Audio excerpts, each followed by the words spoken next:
À l'instar de tous les pays du monde entier, la Côte d'Ivoire célèbre les 16 jours d'activisme contre les violences basées sur le genre, VBG. L'ONG Alliance Côte d'Ivoire a donc mené une campagne de sensibilisation dans les villes d'Aboissou, de Bonois et d'Adiaké.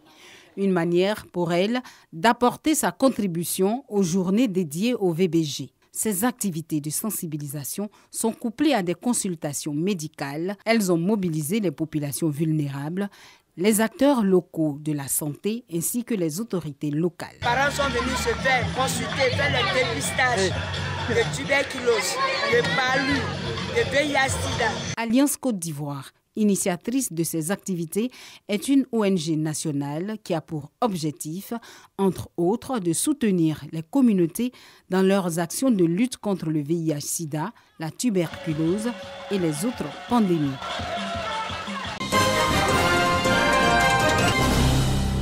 La rentabilité des entreprises publiques, souvent négligée par le passé, est aujourd'hui une exigence pour le gouvernement, pressé par des besoins financiers de plus en plus croissants.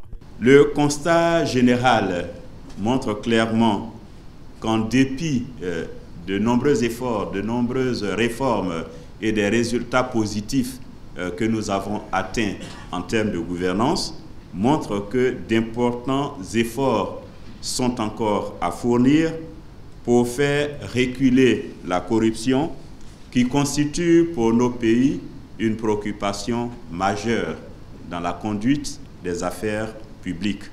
Selon le ministre du Budget et du portefeuille de l'État, aucune institution publique et parapublique ne sera épargnée par le principe de redevabilité et de transparence. Transparence devenue plus que jamais essentielle en matière de levée de fonds ou d'accord de nouveaux partenariats. Je pense notamment à l'obligation dorénavant d'élaborer un bilan de gouvernance pour l'ensemble des entreprises publiques. Je mentionnerai également la nomination d'administrateurs indépendants dans les conseils d'administration. L'obligation aussi d'avoir dorénavant un comité d'audit au niveau des comités des conseils d'administration pour justement renforcer les pouvoirs d'investigation du conseil. À la fin de 2018, les 82 entreprises publiques que compte le portefeuille de participation de l'État ont généré un résultat net de 306 milliards de francs CFA. Blaise Ndala, auteur du roman Dans le ventre du Congo, il est le lauréat du 13e prix Ivoire pour la littérature africaine d'expression francophone.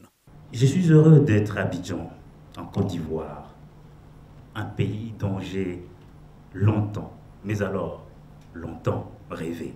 Mais s'il a été longue, cette patience venait enfin d'être récompensée de la plus belle de manière qui soit pour un écrivain africain. Le premier lauréat du Grand Prix littéraire d'Afrique noire. Mention spéciale du jury attribuée à la Marocaine Souad Djamaï, cardiologue, pour son roman Le serment du dernier messager.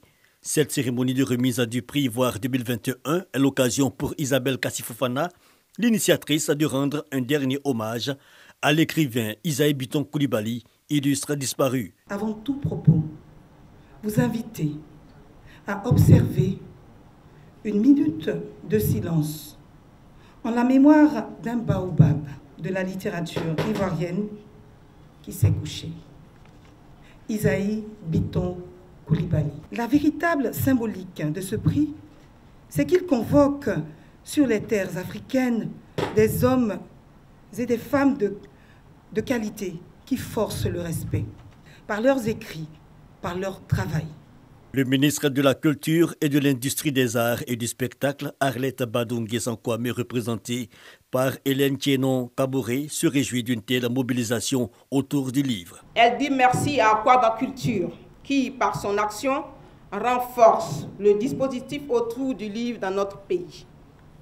Elle salue particulièrement toutes les autres actions menées par cette association dans le cadre du prix littéraire, notamment le concours de culture littéraire des écoles, les forums littéraires, la grande dictée du prix Ivoire initiée en 2018.